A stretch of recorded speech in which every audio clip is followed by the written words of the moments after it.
Shalom saudara-saudara. Hari ini begitu luar biasa, kita berjumpa lagi dalam acara Bible Study CK7 Online. Dan kita lanjutkan kitab Daniel ke Daniel yang ke-9 saudara-saudara. Hari ini kita akan sama-sama bahas tentang doa Daniel. Doa Daniel ini adalah doa yang sangat powerful.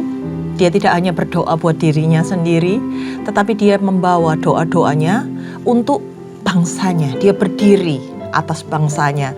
Dan bagaimana Daniel ini merupakan seorang yang memiliki kepribadian dekat dengan Tuhan, sehingga dia bisa mendapatkan segala sesuatu yang Tuhan ingin nyatakan melalui hidupnya. Dan dimanapun Daniel berada, dari kitab-kitab, dari ayat-ayat, pasal-pasal yang kita baca, Daniel ini sangat dipakai oleh Tuhan dan sangat berguna buat tempat di mana dia berada, di mana bangsanya terbuang. Daniel ini merupakan seorang sosok yang begitu dipandang. Nah, untuk itu saudara-saudara, tentunya kita juga rindu supaya kita bisa dipakai Tuhan secara luar biasa. Mari kita bawa hati kita ke hadapan Tuhan, dan sebelum kita memulainya, mari kita berdoa.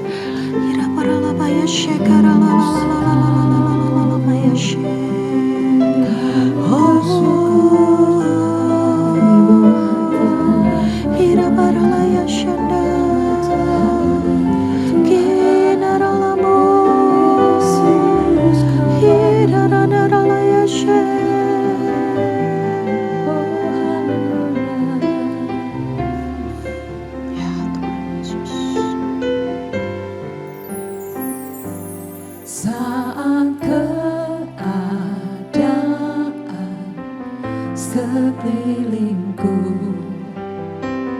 ada di luar kemampuanku, ku berdiam diri mencarimu. Doa mengubah segala sesuatu. Saat di depanku mengecewakan perasaanku, ku menutup mata memandangmu, sebab doa mengubah segala sesuatu. Doa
seperti mata angin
tersedia bagiku. Selamanya kau ku cinta, hanya kau yang menjadi tempat jawaban, hanya kau tempatku berharap, berjalan bersamamu ku takkan goyah, sebab tangan kasih-Mu tersedia bagiku. Selamanya kau ku cinta,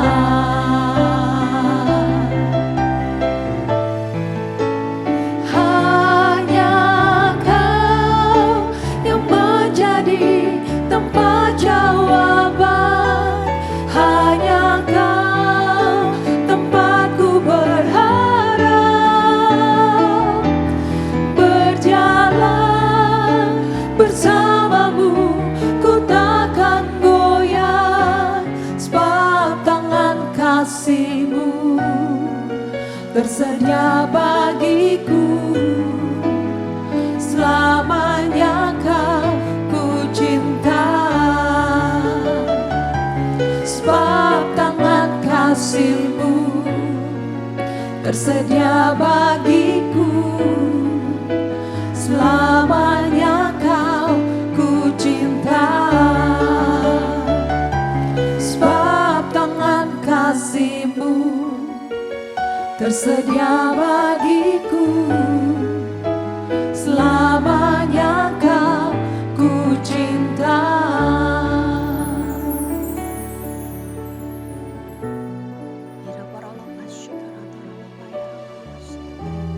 Terima kasih Tuhan, terima kasih buat segala kasih setia-Mu, anugerah-Mu Tuhan, sehingga kami boleh menghampiri tahta-Mu yang kudus ya Tuhan. Izinkan hari ini kami belajar ya Tuhan tentang segala sesuatu yang diajarkan oleh hamba-Mu Daniel ya Bapa. Ajari kami bagaimana kami menahan diri, bagaimana kami berdoa, bagaimana kami bisa menjadi berkat di tempat di mana kami ada ya Tuhan. Kami mau ya Tuhan untuk lebih lagi ya Tuhan membawa Engkau di sepanjang seluruh kehidupan kami, aktivitas kami, perkataan dan perbuatan kami, supaya kami boleh dilayakkan di dalam Engkau. Mari Roh Kudus, Engkau yang tuntun setiap kami, supaya melalui apapun yang kami dengar, yang kami baca, kami memperoleh hikmat yang datangnya daripada Tuhan. Dan Engkau yang menerangi hati kami untuk mengingatkan kami bahwa kami harus melakukan setiap firman yang Tuhan nyatakan bagi kami di dalam kehidupan kami ini. Terima kasih ya Tuhan, hanya di dalam nama Tuhan Yesus setiap yang percaya katakan amin. Oke saudara-saudara, kita baca di dalam Daniel 9 ayat yang pertama. Pada tahun pertama pemerintahan Darius, anak Ahasiweros, keturunan orang Media, yang telah menjadi raja atas kerajaan orang Kasdim. Pada tahun pertama kerajaannya, itu aku Daniel mencermati kitab suci. Jumlah tahun yang menurut firman Tuhan kepada Nabi Yeremia akan berlaku atas puing-puing Yerusalem sebanyak 70 tahun. Nah, ini ceritanya pada masa awal pemerintahan Raja Darius. Daniel lagi baca firman Tuhan. Dia memperhatikan kembali tentang nubuatan-nubuatan yang disampaikan dalam kitab Yeremia, di mana dikatakan dalam nubuatannya bahwa masa pembuangan itu dinubuatkan akan terjadi selama 70 tahun. Nah, kita lihat di dalam Yeremia 25 ayat yang ke-11 dikatakan, maka seluruh negeri ini akan menjadi reruntuhan dan ketandusan, dan bangsa-bangsa ini akan menjadi hamba Raja Babel 70 tahun lamanya. Itu dikatakan di dalam Yeremia 25 ayat 11. Nah, masa-masa ketika Daniel mempelajari kembali kitab Yeremia itu sudah mendekati waktu harusnya dibebaskan bangsa Israel dari pembuangan sebagai tawanan. Nah, sehingga dia mulai melakukan doa, mulai berpuasa untuk bisa lebih lagi mendapatkan apa yang Tuhan mau nyatakan. Kita baca di dalam ayat yang ketiga. Aku mengarahkan mukaku kepada Tuhan Allah untuk berdoa dan memohon dengan berpuasa dan memakai kain kapung serta abu. Aku memohon kepada Tuhan Allahku dan mengaku dosa. Ya Tuhan Allah yang maha besar dan dahsyat, yang memegang perjanjian dan kasih setia terhadap mereka yang mengasihi Engkau, serta berpegang pada perintah-Mu. Nah, apa yang dilakukan oleh Daniel? Setelah dia membaca, kemudian dia merenungkan nubuatan-nubuatan yang disampaikan oleh Nabi Yeremia. Dia tahu ini sudah mendekati waktunya. Lalu Daniel mengkhususkan dirinya. Dikatakan dia berdoa. Dia melakukan sesuatu. Tapi dia tahu bahwa segala sesuatu yang ada di hadapannya, di dalam kuasa Tuhan. Untuk itu dia sujud, dia berdoa kepada Tuhan. Disertai dengan berpuasa. Dia benar-benar mengosongkan dirinya untuk bertemu dengan Tuhan. Lalu dikatakan mengenakan kain kabung. Serta dia mengakui dosa-dosanya, dosa-dosa bangsanya di dalam doa-doanya. Kemudian di ayat yang kelima, saudara-saudara. Kami telah berbuat dosa dan salah. Kami telah berlaku fasik dan memberontak. Kami telah menyimpang dari perintah dan peraturan-Mu. Kami tidak mendengarkan hamba-hamba-Mu, para nabi-Mu yang telah berbicara atas nama-Mu kepada raja-raja kami, kepada pemimpin-pemimpin kami, kepada bapa-bapa kami, dan kepada segenap rakyat negeri. Ya Tuhan, Engkaulah yang benar. Tetapi patutlah kami malu seperti pada hari ini. Kami orang-orang Yehuda, penduduk Yerusalem, dan segenap orang Israel, mereka yang dekat dan yang jauh. Di segala negeri tempat Engkau telah membuang mereka oleh karena mereka murtad terhadap Engkau. Ya Tuhan kami, raja-raja kami, pemimpin-pemimpin kami, dan bapa-bapa kami patutlah malu sebab kami telah berbuat dosa terhadap Engkau. Pada Tuhan Allah kami ada kasih sayang dan pengampunan. Walaupun kami telah memberontak terhadap Dia dan tidak mendengarkan suara Tuhan Allah kami yang menyuruh kami hidup menurut hukum yang telah diberikannya kepada kami dengan perantaraan para nabi hamba-hambanya. Segenap orang Israel telah melanggar hukum-Mu dan menyimpang karena tidak mendengarkan suara-Mu. Sebab itu ke atas kami telah dicurahkan kutuk dan sumpah yang tertulis dalam kitab Taurat Musa hamba Allah. Karena kami telah berbuat dosa terhadap Dia. Ia telah meneguhkan firman yang diucapkannya terhadap kami.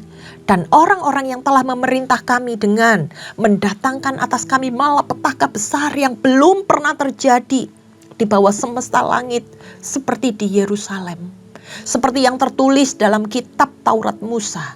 Segala malapetaka ini telah menimpa kami. Namun kami tidak memohon belas kasihan Tuhan Allah kami dengan berbalik dari segala kesalahan kami dan memperhatikan kebenaran-Mu. Sebab itu Tuhan sudah siap dengan malapetaka itu dan mendatangkannya atas kami. Sesungguhnya Tuhan Allah kami adil dalam segala perbuatan yang dilakukannya. Tetapi kami tidak mendengarkan suaranya. Saudara-saudara, dari ayat 5 sampai ayat yang ke-14. Ini Daniel berdoa. Dia bukan berdoa hanya untuk dirinya sendiri. Tapi dia membawa nama bangsa Israel yang hari itu dikatakan dalam doanya telah berlaku murtad kepada Tuhan. Dia menyampaikan segala sesuatu yang mereka langgar dari hukum Musa, hukum yang Tuhan sendiri berikan untuk menjagai mereka, tapi mereka langgar. Dan akibatnya mereka terima sampai hari itu. Karena apa? Bukan hanya karena dosa dari nenek moyang. Tapi karena sampai hari itu mereka tetap berlaku jahat. Mereka tetap berlaku dosa. Mereka tetap menyimpang dari kebenaran Tuhan. Sampai hari itu saudara-saudara. Mereka tidak belajar dari apa yang lalu-lalu sudah terjadi. Tapi sampai hari itu mereka masih ada kedegilan hati. Ada kebebalan. Sehingga Tuhan menghukum mereka karena mereka nggak mau taat, karena mereka nggak mau mendengarkan suara Tuhan. Bahkan di situ beberapa kali disebut Daniel mendoakan raja-rajanya, pemimpin-pemimpinnya, bapak-bapak atau nenek moyangnya yang telah berbuat dosa di hadapan Tuhan, sehingga membuat sebuah contoh yang buruk buat generasi selanjutnya. Dan untuk itu Daniel memohon pengampunan supaya mereka yang melanggar hukum Tuhan dan tidak mendengarkan suara-suara Tuhan bisa bertobat, bahkan bisa melakukan kembali apa yang Tuhan mau. Itu yang menjadi doa dari Daniel. Dia merendahkan hatinya, dia membawa hidupnya. Daniel sendiri bagaimana hidupnya? Daniel menjaga kehidupannya dengan benar. Dia tahu apa yang boleh dilakukan, apa yang benar menurut Tuhan, apa yang tidak boleh dilakukan, dan apa yang mendukakan Tuhan. Daniel menjaga dengan segenap hati. Maka dia gak cuma berdoa, saudara-saudara. Dia menyertai doa-doanya dengan puasa, bahkan mengenakan kain kabung, seolah-olah dia sedang berduka tentang keadaan yang terjadi. Dia melihat nubuatan ini akan segera digenapi, dan hari itu dia mempersilahkan Tuhan untuk memakai dirinya melalui doa-doa yang dinaikkan untuk bisa menjadi berkat bagi bangsanya. Kita lanjutkan di ayat yang ke-15. Oleh sebab itu, ya Tuhan Allah kami, yang telah membawa umatmu keluar dari tanah Mesir dengan tangan yang kuat dan membuat namamu masyhur seperti pada hari ini, kami telah berbuat dosa. Kami telah berlaku fasik. Ya Tuhan, sesuai dengan segenap keadilanmu, kiranya murka dan korban amarahmu berlalu dari Yerusalem, kotamu, gunungmu yang kudus. Sebab dosa kami dan kesalahan nenek moyang kami telah membuat Yerusalem dan umatmu menjadi celah bagi semua orang di sekeliling bumi. Perhatikan saudara-saudara, yang mereka lakukan itu mempermalukan. Ya Allah kami, sekarang dengarkanlah doa hamba-Mu ini dan permohonannya. Sinarilah tempat kudus-Mu yang telah hancur ini dengan wajah-Mu demi Tuhan sendiri. Ya Allahku, arahkanlah telingamu dan dengarlah. Bukalah matamu dan lihatlah kehancuran kami dan kota yang disebut dengan namamu. Sebab kami menyampaikan doa permohonan kami di hadapanmu. Tidak berdasarkan kebenaran kami, tetapi berdasarkan kasih sayangmu yang berlimpah. Karena Daniel tahu betapa bangsa itu berdosa di hadapan Tuhan. Jadi memang bukan karena apa yang mereka lakukan yang salah, tetapi karena kasih sayang Tuhan, Daniel memohon pengampunan yang daripada Tuhan. Ya Tuhan, dengarlah. Ya Tuhan, ampunilah. Ya Tuhan, perhatikanlah dan bertindaklah. Jangan menunda-nunda demi Engkau sendiri ya Allahku. Sebab kotamu dan umatmu disebut dengan namamu. Wow, saudara-saudara, saya kalau baca ayat ini ngeri, saudara-saudara. Karena apa? Ini seolah-olah Daniel, atau ketika kita berdoa, malu nggak kita? Ketika kita mendapati bagaimana orang-orang Kristen, bagaimana mungkin orang-orang yang ada di sekitar kita mempermalukan nama Tuhan. Ini juga terjadi, saudara-saudara, di masa-masa ini. Dan di ayat ini permohonan yang disampaikan oleh Daniel supaya belas kasihan Tuhan mengampuni dan memperhatikan mereka kembali. Adakah kita memiliki waktu untuk kita juga sama seperti Daniel berdoa buat orang-orang yang Tuhan taruh di sekitar kita. Berdoa bagi gereja kita. Berdoa bagi pemimpin-pemimpin kita. Yang mungkin hari-hari ini mulai menyimpang kalau kita perhatikan orang-orang di sekitar kita, saudara-saudara. Dalam KTP-nya mungkin Kristen, mungkin dia pelayanan, tapi kehidupannya benar-benar membuat nama Tuhan dipermalukan. Ini mengingatkan kita, saudara-saudara, kita harus berdoa bagi mereka. Kita harus berdoa bagi orang-orang yang Tuhan taruh dalam kehidupan kita hari ini sambil berjaga-jaga. Ketika kita mendoakan, kita harus minta ampun di hadapan Tuhan. Apakah Tuhan memberikan sebuah peringatan?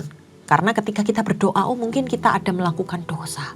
Lalu kita mendoakan apa yang kita lakukan, minta ampun di hadapan Tuhan dan berjanji untuk mau bertobat dan tidak mengulanginya. Lalu kita berdoa buat orang-orang yang Tuhan taruh di sekitar kita, yang kita lihat bahwa hari-hari ini mulai menyimpang kehidupannya. Bagaimana dia bisa dipulihkan oleh Tuhan, memperoleh pengampunan oleh Tuhan dan dikembalikan kepada jalan yang benar. Ini sama seperti hari-hari ini, saudara-saudara. Ketika Daniel melihat bangsanya melakukan segala sesuatu yang tidak benar, dia berdoa, dia berpuasa buat mereka, dia mengenakan kain kabung sebagai tanda, dia berduka. Nah kemudian perikop berikutnya, Daniel kembali mendapatkan sebuah penglihatan. Di situ disampaikan 70 kali 7 masa. Ini ketika dia selesai berdoa, dia mendapatkan sesuatu. Kita baca di dalam ayat yang ke-20. Sementara aku berbicara, berdoa, dan mengaku dosaku dan dosa bangsaku, bangsa Israel, dan menyampaikan permohonanku kepada Tuhan Allahku bagi gunung kudus Allahku. Sementara aku masih berbicara dalam doa, Gabriel yang telah kulihat dalam penglihatan sebelumnya pada waktu persembahan kurban petang terbang dengan cepat ke arahku. Ini saking kusyuknya Daniel berdoa. Dengan bersungguh-sungguh dia menaikkan doa-doanya. Kemudian dia bertemu kembali dengan malaikat Tuhan atau Gabriel. Ayat yang ke-22 dikatakan, dia mengajari aku dan berbicara dengan aku. Daniel, sekarang aku datang untuk memberi kepadamu pemahaman dan pengertian. Ketika engkau mulai menyampaikan permohonan, keluarlah suatu firman dan aku datang untuk memberitahukannya kepadamu. Sebab engkau sangat dikasihi. Jadi camkanlah firman itu dan perhatikanlah penglihatan itu. Karena doa yang begitu sungguh-sungguh yang dinaikkan oleh Daniel, maka Tuhan memberikan akal budi kepada Daniel untuk dia bisa mengerti dan menerima penglihatan-penglihatan yang dia terima. Dan dikatakan dalam ayat ini, Daniel adalah orang yang sangat dikasihi Tuhan. Daniel ini spesial di mata Tuhan karena dia menjaga hidupnya, karena dia mau dipakai oleh Tuhan, karena dia tidak mementingkan apa yang kelihatan buat manusia. Daniel orang yang terkenal, saudara-saudara, di sana dengan hikmatnya, dengan kepandaiannya. Tapi dia tetap menjaga hubungannya dengan Tuhan, sehingga Tuhan memiliki hati yang spesial untuk orang yang dikasihinya ini. Nah, untuk itu malaikat Gabriel mengingatkan supaya Daniel dapat memahami seluruh isi firman atau pesan yang disampaikan dan bisa memperhatikan gambaran apa yang nantinya akan dilihat oleh Daniel. Dari nubuatan Nabi Yeremia yang dibaca sampai pada masa-masa Daniel mendapat penglihatan ini, waktunya sudah hampir tiba. Untuk itu Daniel lebih lagi, saudara-saudara, dia berjaga-jaga atas bangsanya, tapi dia juga berhati-hati atas hidupnya untuk tetap benar di dalam Tuhan. Yang ke-24, 70 kali 7 masa telah ditetapkan atas bangsamu dan atas kotamu yang kudus, untuk melenyapkan kefasikan, untuk mengakhiri dosa, untuk menghapuskan kesalahan, untuk mendatangkan keadilan yang kekal, untuk menggenapkan penglihatan dan nubuat, dan untuk mengurapi yang Maha Kudus. Nah, ini kita mulai masuk ke dalam angka-angka, saudara-saudara. Dicatat di sini untuk mencapai masa pemulihan, katanya ya. Ada masa yaitu 70 kali 7 masa. Nah, 70 itu menggambarkan bagaimana 70 tahun keadaan yang mereka alami yang dinubuatkan oleh Nabi Yeremia sebelumnya, yang didoakan oleh Daniel di ayat yang kedua sebagai masa penggenapan bahwa pembuangan itu akan berakhir. Tapi Tuhan di sini juga menerangkan sebuah pemulihan keseluruhan atas Yerusalem seutuhnya. Kapan itu? 70 tahun kali 7 masa. 70 kalau kali 7, totalnya ada 490 tahun sampai semuanya itu digenapi. Mengakhiri dosa, menghapuskan kesalahan, mendatangkan keadilan, menggenapkan penglihatan dan nubuat, dan mengurapi yang maha kudus. Hal-hal ini akan digenapi sebagai pemulihan secara keseluruhan akan Yerusalem. Nah, kemudian di ayat yang selanjutnya, ketahuilah dan pahamilah dari saat firman itu keluar, saat Yerusalem akan dipulihkan dan dibangun kembali, sampai kedatangan seorang yang diurapi, seorang penguasa. Ada 7 kali 7 masa, lalu selama 62 kali 7 masa lamanya, kota itu akan dibangun kembali dengan tanah lapang dan paritnya. Tetapi pada masa sulit. Nah, di ayat yang ke-25 ini disebut 7 kali 7 masa. Berapa lamanya? 49 tahun. Masa ini dimulai ketika Nehemia mengiring umat Yahudi untuk mereka pulang tanah air. Dan mereka mulai membangun tembok Yerusalem dan pembangunan persiapan bait suci kedua sampai selesainya pembangunan bait suci yang kedua. Lalu disebutkan 62 kali 7 masa. Itu berapa lama saudara-saudara? Kalau kita hitung 434 tahun. Masa-masa dikatakan masa sulit. Itu adalah masa sulit yang akan dialami oleh bangsa Israel. Bagaimana ketika pada masa-masa itu kota itu dikuasai oleh Persia, kemudian oleh bangsa Yunani, dan diteruskan oleh kerajaan Romawi sampai masa kedatangan Tuhan Yesus. Nah, semua itu sudah digenapi saudara-saudara. Di ayat yang ke-26, sesudah ke-62 kali 7 masa itu, perhatikan, seseorang yang telah diurapi akan disingkirkan dan tidak memiliki apa-apa. Rakyat seorang raja yang akan datang akan memusnahkan kota dan tempat kudus itu. Tetapi raja itu akan menemui ajalnya dalam air bah. Sampai pada akhir zaman akan ada perang dan pemusnahan seperti yang telah ditetapkan. Nah, saudara-saudara, kata kerja dalam bahasa Ibrani tentang disingkirkan ini disebut karat. Yang artinya apa? Dalam konteks sebenarnya adalah hukuman, yaitu dibunuh dengan tiba-tiba atau dengan sebuah kekerasan. Ayat ini berbicara tentang siapa? Berbicara tentang kedatangan Tuhan Yesus. Orang yang diurapi oleh Allah tapi disingkirkan tanpa ada kesalahan apapun. Ini ada di dalam Lukas 23 ayat 4. Mengutip kata Pilatus kepada imam-imam kepala dan orang banyak waktu itu. Dikatakan oleh Pilatus, "Aku tidak mendapati kesalahan apapun pada orang ini." 40 tahun setelah Yesus disalibkan, tentara Romawi yang dipimpin oleh Jenderal Titus menghancurkan Yerusalem dan bait suci. Dan sampai pada akhir masa yang namanya perang, pemusnahan itu terus terjadi. Dikatakan di ayat yang ke-27, raja itu membuat perjanjian menjadi berat bagi banyak orang selama 1 kali 7 masa. Pada pertengahan 7 masa itu ia akan menghentikan kurban sembelihan dan kurban sajian. Di atas sayap kekejian akan datang yang membinasakan katanya.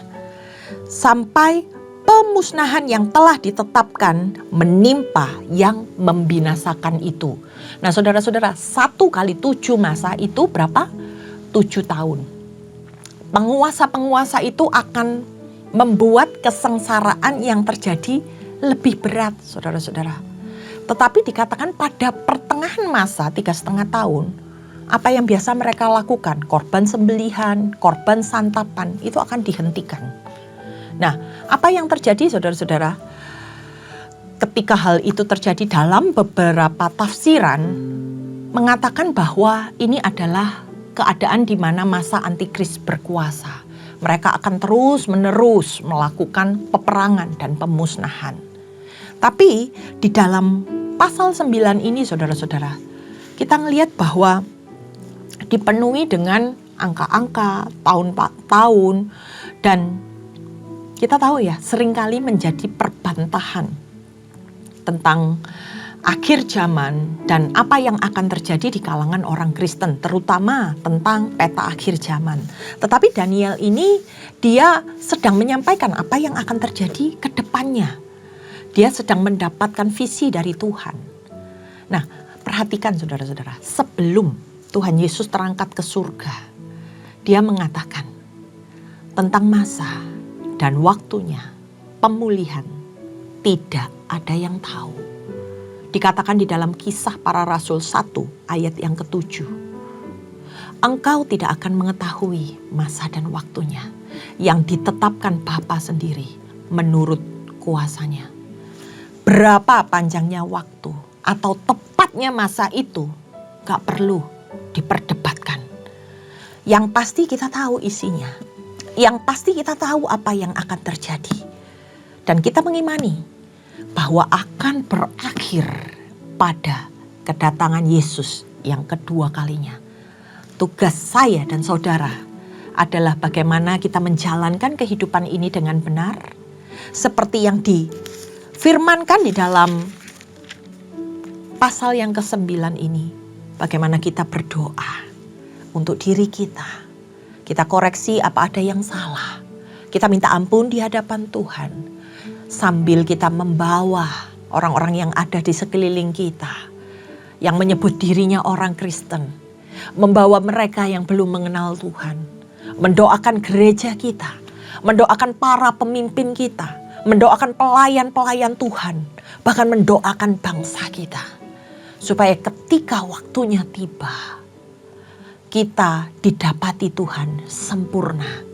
Dan bagaimana kita benar-benar melakukan itu dengan sungguh-sungguh.